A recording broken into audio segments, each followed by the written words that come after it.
Dumelang Tibinki. Welcome to another fire episode of the Mobile School Podcast. Remember, don't like, don't share, don't tell a friend, nobody cares, man. So today, I've been thinking a lot about how cross-platform content is going to ruin social media experiences because we see a lot of content on Twitter because Twitter, when it comes to video, is very weak. So what they do is that you have people who are just posting videos from WhatsApp, from Instagram, and from Facebook. So the problem with that for me is that you're gonna have a situation if you're a content creator, just trying to do content for your Twitter uh, followers.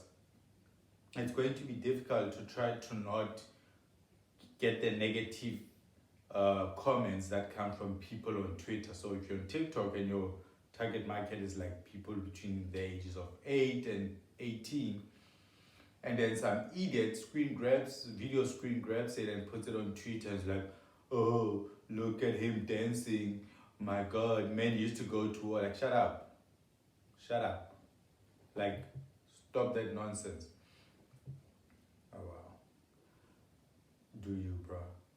But the point that I'm trying to make is that we need to be careful to make sure that content doesn't move across platforms that easily because it does affect a lot of other people. So if you're on YouTube and you like do like a 20-minute or 2 hour podcast, we've seen how the effect of somebody just taking like a 30-second clip without understanding the context has ruined a lot of people's brains, and that's not something that we should just think it's what happens now. So if my followers on YouTube, all 6 of you, me, myself, and I,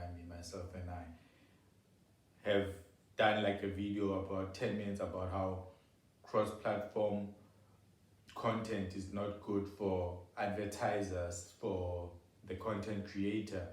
I would hate it if some idiot just took out like a piece of this video, the part where my cat is licking its ass and I'm just looking at it, and they freeze it and then they do a voiceover over it, and then now become a fucking meme of a guy in glasses with a fucking cat. So we need to do something about the type of content we create.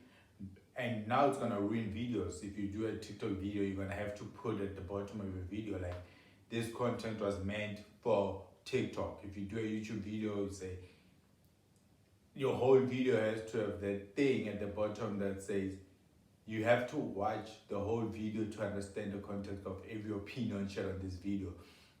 But I say all that to say that it's very important that we start creating our own media platforms. We now moving to a place where people can just decide to get rid of you because you belong to a different race, because you have a different opinion.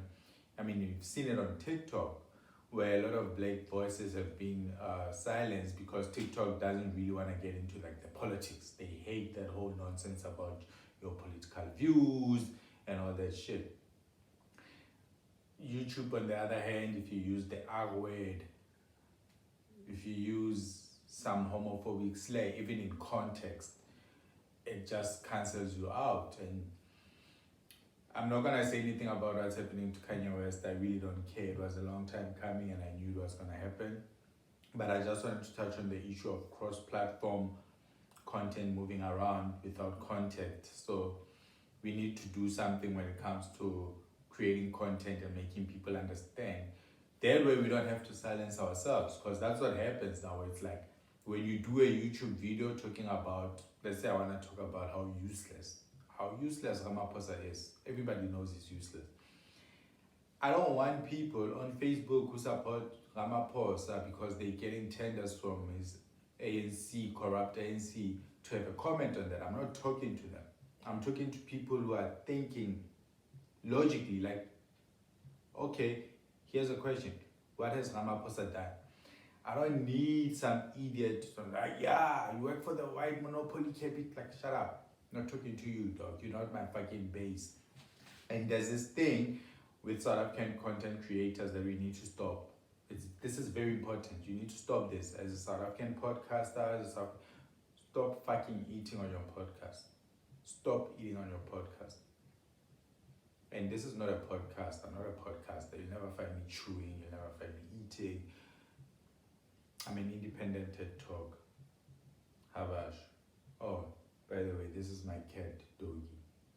What up, Doggy?